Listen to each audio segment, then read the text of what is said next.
Chapitre 12 de la deuxième partie, déclin de l'œcumène médiéval, les nations. Ce furent à la fois des causes d'en haut et des causes d'en bas qui provoquèrent la décadence du Saint-Empire romain et plus généralement du principe de la vraie souveraineté.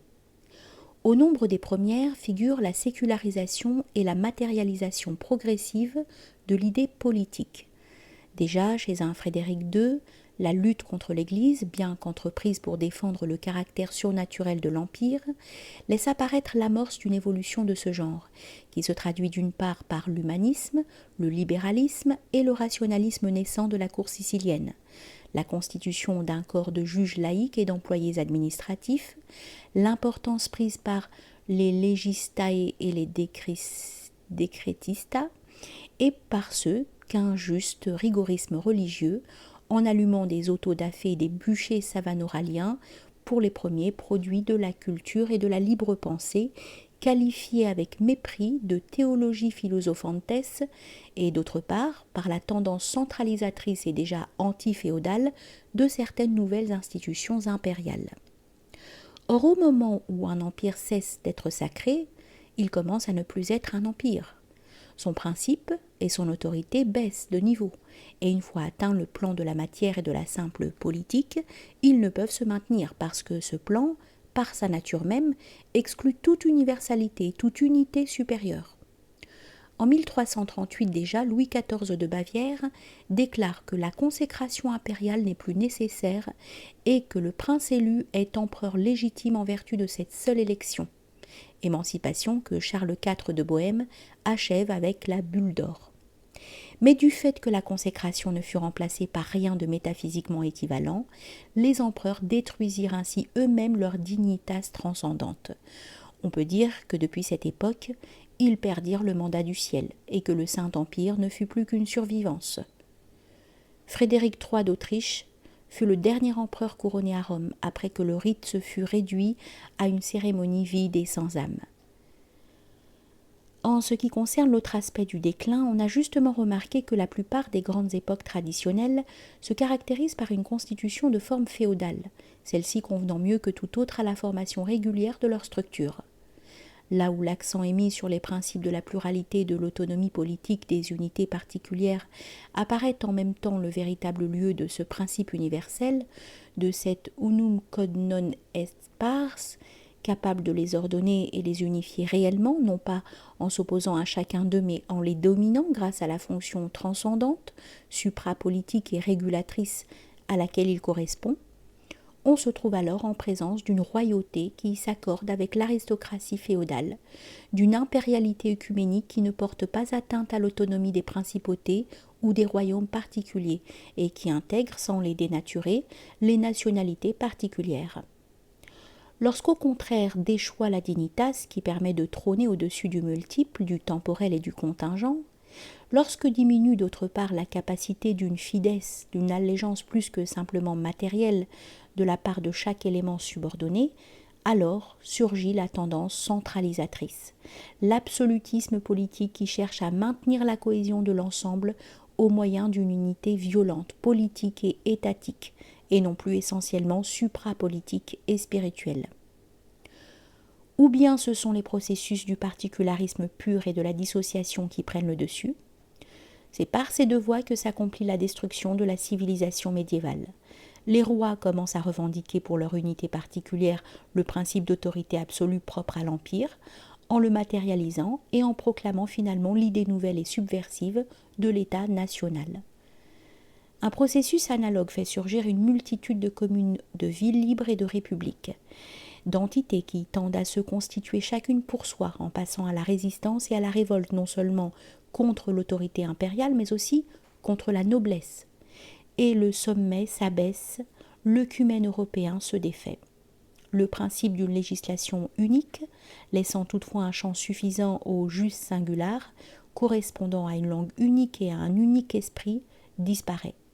La chevalerie elle-même déchoit, et avec elle, l'idéal d'un type humain formé par des principes purement éthiques et spirituels.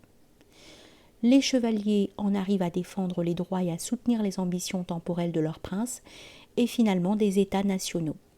Les grands ralliements inspirés par l'idéal suprapolitique de la guerre sacrée, de la guerre juste, font place aux combinaisons guerrières ou pacifiques, échafaudées en nombre croissant par l'habileté diplomatique. Non seulement l'Europe chrétienne assiste inerte à la chute de l'Empire d'Orient et de Constantinople provoquée par les Ottomans, mais un roi de France, François Ier, donne le premier coup au mythe de la chrétienté, base de l'unité européenne, en n'hésitant pas dans sa lutte contre le représentant du Saint-Empire romain, non seulement à soutenir les princes protestants en révolte, mais même à s'allier avec le sultan. La Ligue de Cognac, en 1526, vit le chef de l'Église de Rome suivre le même chemin. On assista à cette absurdité. Clément VII, allié de la Maison de France, entre en lice contre l'empereur en s'alliant au sultan, précisément au moment où l'avance de Soliman II en Hongrie menaçait toute l'Europe et où le protestantisme en armes était en train de bouleverser son centre. Et l'on verra de même un prêtre au service de la Maison de France, Richelieu, soutenir de nouveau, dans la dernière phase de la guerre de 30 ans, la Ligue protestante contre l'empereur, jusqu'à ce qu'après la paix d'Augusta, en 1555, les traités de Westphalie, en 1648, suppriment les derniers restes d'éléments religieux, décrètent la tolérance réciproque entre les nations protestantes et les nations catholiques, et accordent aux princes révoltés une indépendance presque complète vis-à-vis de l'Empire. À partir de cette époque, l'intérêt suprême et l'enchère des conflits ne seront plus du tout la défense idéale d'un droit dynastique ou féodal, mais une simple dispute autour de morceaux du territoire européen. L'Empire est définitivement supplanté par les impérialismes, c'est-à-dire par les menées des États nationaux désireux de s'affirmer militairement ou économiquement sur les autres nations. La Maison de France joua dans ce bouleversement tant sur le plan de la politique européenne que dans sa fonction nettement anti-impériale un rôle prépondérant. Dans l'ensemble de ces développements, et en dehors de la crise de l'idée impériale, la notion même de souveraineté se sécularise sans cesse davantage. Le roi n'est plus qu'un guerrier, le chef politique de son État. Il incarne encore pendant un certain temps une fonction virile et un principe absolu d'autorité, mais qui ne se réfère plus à une réalité transcendante, sinon dans la formule résiduelle et vide du droit divin, telle qu'elle fut définie pour les nations catholiques après le Concile de Trente, dans la période de la contre-réforme. L'Église se déclarait prête à sanctionner et à consacrer l'absolutisme de souverains intimement déconsacrés, à condition qu'il se fisse le bras séculier de cette même Église qui suivait désormais la voie de l'action indirecte. C'est pourquoi, au cours de la période consécutive au déclin de l'œcumène gibelin, disparaît peu à peu dans chaque État la prémisse en vertu de laquelle l'opposition à l'Église pouvait se poursuivre sur la base d'un sens supérieur. Une reconnaissance plus ou moins extérieure est accordée à l'autorité de Rome en matière de simple religion, chaque fois que l'on peut obtenir en échange quelque chose d'utile à la raison d'État. Ou bien l'on assiste à des tentatives ouvertes de subordonner directement le spirituel au temporel, comme dans le mouvement anglican ou gallican, et plus tard dans le monde protestant, avec les églises nationales contrôlées par l'État. En avançant dans l'âge moderne, on verra les patries se constituer en autant de véritables schismes et s'opposer les unes aux autres, non seulement en tant qu'unité politique et temporelle, mais aussi en tant qu'entité quasi mystique refusant d'admettre une autorité supérieure quelconque. De toute façon, un point apparaît bien clairement. Si désormais l'Empire décline et ne fait que se survivre à lui-même, son adversaire, l'Église, bien qu'ayant le champ libre, ne sait pas en assumer l'héritage, donnant ainsi la preuve décisive de son incapacité d'organiser l'Occident selon son propre idéal, c'est-à-dire selon l'idéal guelfe. Ce qui succède à l'Empire, ce n'est pas l'Église, ce n'est pas une chrétienté renforcée, mais une multiplicité d'États nationaux de plus en plus intolérants à l'égard de tout principe supérieur d'autorité. D'autre part, la déconsécration des princes, de même que leur insubordination vis-à-vis de l'Empire, en privant les organismes dont ils sont les chefs du chrisme d'un principe plus élevé, les pousse fatalement dans l'orbite de forces inférieures qui prendront progressivement le dessus. En général, il est fatal que chaque fois qu'une caste se révolte contre la caste supérieure et se rend indépendante, elle perde le caractère spécifique qu'elle avait dans l'ensemble hiérarchique pour refléter celui de la caste immédiatement inférieure. L'absolutisme transposition matérialiste de l'idée unitaire traditionnelle prépare les voies de la démagogie et des révolutions nationales anti-monarchiques. Et là où les rois, dans leur lutte contre l'aristocratie féodale et dans leur œuvre de centralisation politique, furent portés à favoriser les revendications de la bourgeoisie et de la plèbe elle-même, le processus s'accomplit plus rapidement. C'est avec raison que l'on a attiré l'attention sur la figure de Philippe le Bel, qui annonce déjà et contient en germe les différentes étapes du processus de décadence du monde moderne. C'est Philippe le Bel, en effet, qui, en détruisant, d'accord avec le pape, les Templiers, détruisit en même temps l'expression la plus caractéristique de cette tendance à reconstituer l'unité de l'élément guerrier et de l'élément sacerdotal, qui était l'âme secrète de la chevalerie. C'est lui qui commença le travail d'émancipation laïque de l'État vis-à-vis de l'Église, poursuivi presque sans interruption par ses successeurs, de même que fut poursuivie, surtout par Louis XI et Louis XIV, la lutte contre la noblesse féodale, lutte qui ne dédaignait pas l'appui de la bourgeoisie et tolérait même, pour atteindre son but, l'esprit de révolte de couches sociales encore plus basses. C'est lui qui favorisa déjà une culture antitraditionnelle, grâce à ces légistes qui furent, avant les humanistes de la Renaissance, les véritables précurseurs du laïcisme moderne.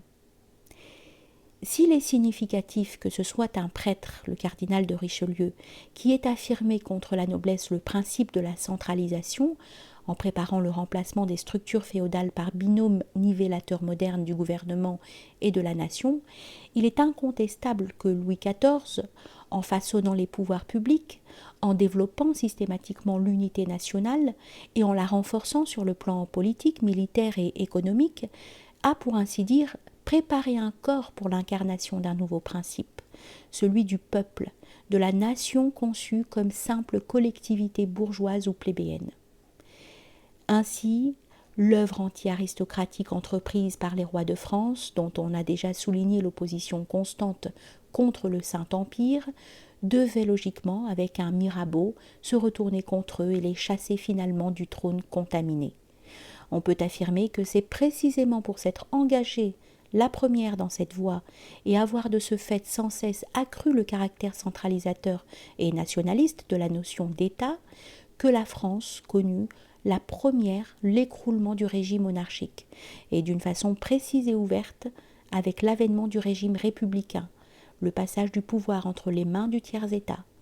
Elle devint ainsi, au sein des nations européennes, le principal foyer de ce ferment révolutionnaire et de cette mentalité laïque et rationaliste qui devait détruire les derniers vestiges de la traditionnalité. Il est un autre aspect complémentaire de la némésis historique qui est non moins précis et intéressant. À l'émancipation vis-à-vis de l'Empire, des États devenus absolus, devait succéder l'émancipation vis-à-vis de l'État des individus souverains libres et autonomes. Une usurpation appela et prépara l'autre, jusqu'à ce que dans les États qui, en tant qu'États souverains nationaux, étaient tombés dans l'étatisation et l'anarchie, la souveraineté usurpée de l'État s'inclina devant la souveraineté populaire, dans le cadre de laquelle l'autorité et la loi ne sont légitimes que dans la mesure où elles expriment la volonté des citoyens considérés comme des individus particuliers et seuls souverains en attendant la dernière phase, la phase purement collectiviste. En dehors des causes d'en haut, qui déterminèrent la chute de la civilisation médiévale, celles d'en bas, distinctes, bien que solidaires des premières, ne doivent pas être négligées. Toute organisation traditionnelle est une formation dynamique qui suppose des forces de chaos, des impulsions et des intérêts inférieurs, des couches sociales et ethniques plus basses qu'un principe de forme domine et freine. Elle implique le dynamisme de deux pôles antagonistes, dont le pôle supérieur, inhérent à l'élément supranaturel des castes supérieures, cherche à entraîner l'autre vers le haut, tandis que l'autre, le pôle inférieur lié à la masse, le démos, cherche à attirer le premier vers le bas.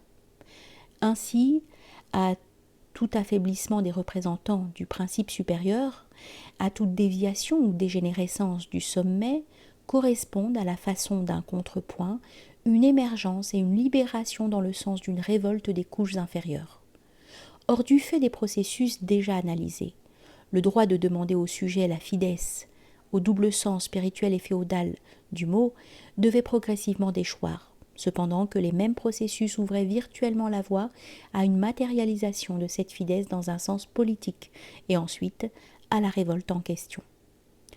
En effet, tandis que la fidélité spirituellement fondée est inconditionnée, celle qui se relie au plan temporel est au contraire conditionnée et contingente, sujette à révocation selon les circonstances et pour des motifs empiriques, et le dualisme, l'opposition persistante de l'Église à l'Empire, devait contribuer pour leur part à ramener toute fides à ce niveau inférieur et précaire. Du reste, déjà au Moyen-Âge, l'Église n'éprouve pas de scrupule à bénir l'infraction à la fides en se rangeant du côté des communes italiennes, en soutenant moralement et matériellement la révolte, qui, en dehors de son aspect extérieur, exprimait simplement l'insurrection du particulier contre l'universel, et s'inspirait d'un type d'organisation sociale ne reposant plus du tout sur la caste guerrière, mais directement sur la troisième caste, celle des bourgeois et des marchands. Ceux-ci usurpent la dignité du pouvoir politique et du droit aux armes, fortifient leurs villes, lèvent leurs étendards, organisent leurs milices contre les cohortes impériales et l'alliance défensive de la noblesse féodale. C'est ici que commence le mouvement d'en bas, le soulèvement de la marée des forces inférieures. Les communes préfigurent l'idéal tout à fait profane et antitraditionnel d'une organisation démocratique fondée sur le facteur économique et mercantile et sur le trafic judaïque de l'or. Mais leur révolte démontre surtout que le sentiment du sens spirituel et éthique du loyalisme et de la hiérarchie était déjà en ce temps-là sur le point de s'éteindre. On ne reconnaît plus dans l'empereur qu'un chef politique, aux prétentions politiques duquel on peut résister. On affirme cette mauvaise liberté qui détruira et méconnaîtra tout principe de véritable autorité, de manière à laisser les forces inférieures à elles-mêmes et à faire descendre toutes les formes politiques sur un plan purement humain, économique et collectif, aboutissant à l'omnipotence des marchands et plus tard des travailleurs organisés.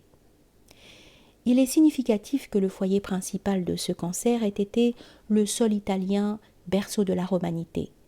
Dans la lutte des communes appuyées par l'Église contre les armées impériales et le Corpus Secularium Principium, on trouve les derniers échos de la lutte entre le Nord et le Sud, entre la tradition et l'antitradition.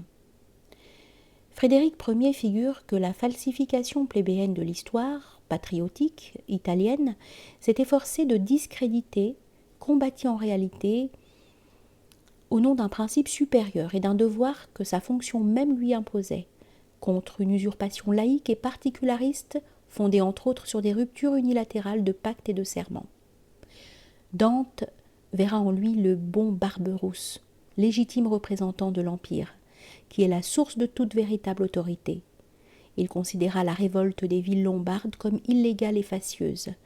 Conformément à son noble mépris pour les gens nouveaux et les gains subis, éléments de la nouvelle et impure puissance communale, de même qu'il avait reconnu une hérésie subversive dans le libre régime des peuples particuliers et dans la nouvelle idée nationaliste. En réalité, ce ne fut pas tant pour imposer une reconnaissance matérielle et pour satisfaire des ambitions territoriales qu'au nom d'une revendication idéale et pour la défense d'un droit suprapolitique que luttèrent les Othons et ensuite les Souabes. Ce n'était pas en tant que prince teutonique, mais en tant qu'empereurs romains, donc supranationaux, qu'ils exigeaient l'obéissance. C'est pour l'honneur et pour l'esprit qu'ils luttèrent contre la race des marchands et des bourgeois en armes, et c'est pourquoi ceux-ci furent considérés comme rebelles, moins contre l'empereur que contre Dieu. Enfin, si nous continuons à considérer, surtout l'Italie, les seigneuries, contrepartie aux successions des communes, apparaissent comme un autre aspect du nouveau climat dont le prince de Machiavel est un indice barométrique. On ne conçoit plus comme chef que l'individu puissant qui ne domine pas en vertu d'une consécration, en vertu de sa noblesse, parce qu'il représente un principe supérieur et une tradition, mais qui domine au nom de lui-même, se sert de l'astuce et de la violence, fait appel aux ressources de la politique entendue désormais comme un art, comme une technique dénuée de scrupules.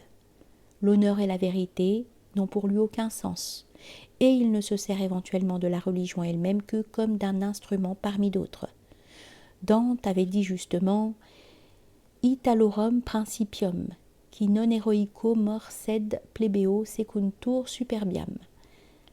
La substance de ce gouvernement n'est donc pas héroïque, mais plébéenne. C'est à ce niveau que se trouve ravalée la virtus antica, de même que la supériorité par rapport au bien et au mal inhérente à celui qui dominait en vertu d'une loi non humaine.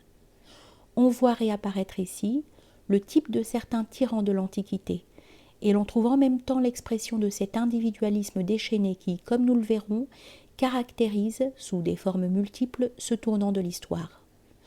On peut y voir enfin la préfiguration brutale de la politique absolue et de la volonté de puissance qui se réaffirmera, sur une échelle bien plus vaste, à une époque récente lors de l'émergence du quatrième État.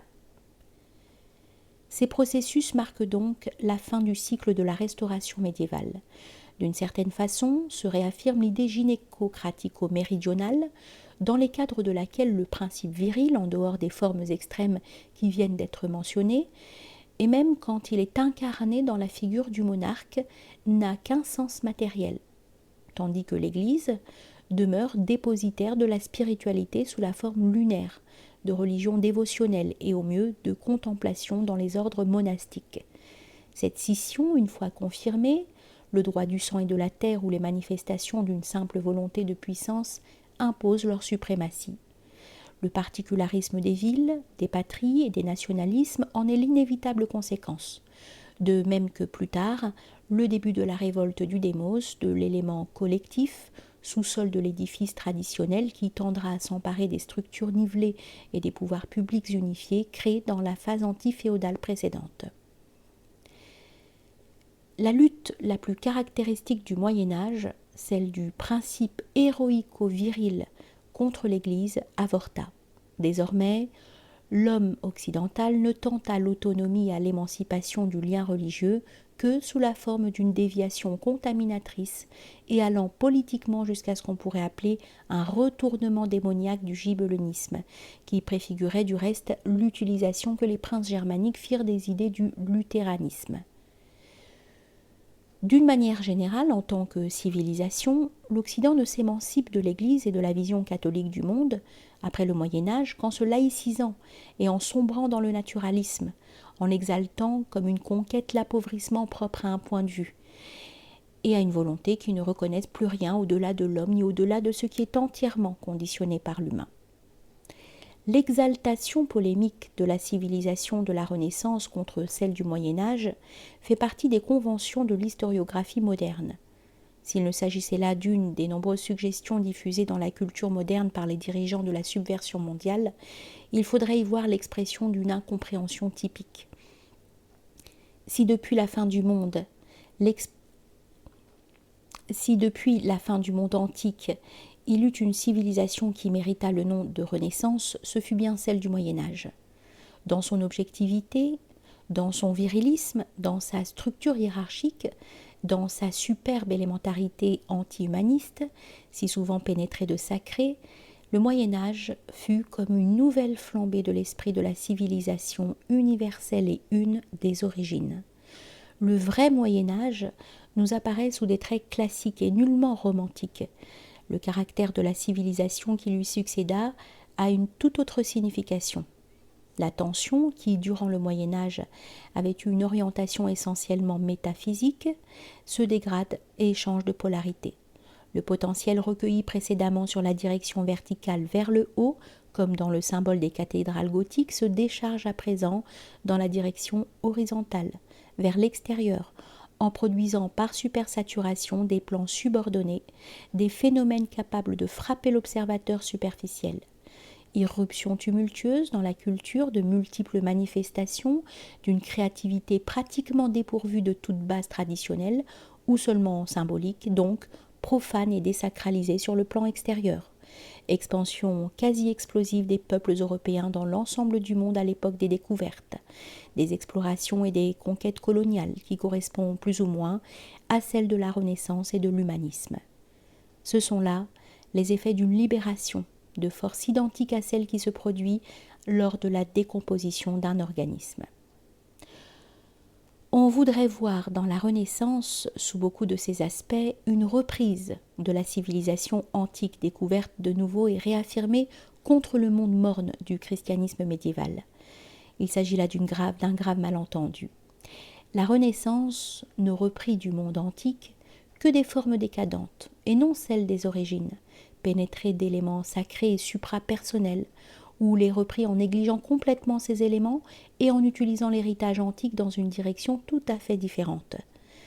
Dans la Renaissance, en réalité, la paganité servit essentiellement à développer la simple affirmation de l'homme, à fomenter une exaltation de l'individu, qui s'enivre des productions, d'un art, d'une érudition et d'une spéculation dénuées de tout élément transcendant et métaphysique. Il convient à ce propos d'attirer l'attention sur un phénomène qui se produit à l'occasion de semblables bouleversements et qui est celui de la neutralisation. La civilisation, même en tant qu'idéal, cesse d'avoir un axe unitaire.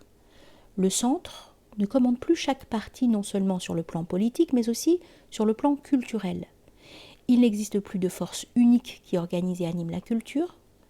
Dans l'espace spirituel que l'Empire embrassait unitairement dans le symbole œcuménique, naissent par dissociation des zones mortes, neutres, qui correspondent précisément aux diverses branches de la nouvelle culture. L'art, la philosophie, la science, le droit se développent séparément, chacune dans ses frontières, dans une indifférence systématique et affichée à l'égard de tout ce qui pourrait les dominer, les libérer de leur isolement, leur donner de vrais principes. Telle est la liberté, entre guillemets, de la nouvelle culture. Le XVIIe siècle, en correspondance avec la fin de la guerre de 30 ans et avec le déclin définitif de l'autorité de l'Empire, est l'époque où ce bouleversement prit une forme précise, où se trouvent préfigurées toutes les caractéristiques de l'âge moderne. L'effort médiéval pour reprendre le flambeau que Rome avait reçu de l'Hellade héroïco-olympienne s'achève donc définitivement. La tradition de la royauté initiatique cesse à ce moment d'avoir des contacts avec la réalité historique, avec les représentants d'un quelconque pouvoir temporel européen. Elle ne se conserve que souterrainement, dans des courants secrets comme ceux des hermétistes et des rosicruciens, qui se retirèrent toujours plus dans les profondeurs au fur et à mesure que le monde moderne prenait forme lorsque les organisations qu'ils avaient déjà animées ne furent pas victimes elles-mêmes d'un processus d'involution et d'inversion. En tant que mythe, la civilisation médiévale laisse son testament dans 2 légendes. La première est celle selon laquelle, chaque année, la nuit de l'anniversaire de la suppression de l'ordre du Temple, une ombre armée vêtue du manteau blanc à la Croix-Rouge apparaîtrait dans la chambre sépulcrale des Templiers pour demander qui veut libérer le Saint-Sépulcre. « Personne, personne, est-il répondu, parce que le temple est détruit. » L'autre est celle de Frédéric Ier, qui, sur les hauteurs de Kyffhäuser, à l'intérieur du mont symbolique, continuerait à vivre avec ses chevaliers dans un sommeil magique. Et il attend. Il attend que l'heure marquée ait sonné pour redescendre dans la vallée avec ses fidèles, pour livrer la dernière bataille dont dépendra la nouvelle floraison de l'arbre sec et le commencement d'un nouvel âge.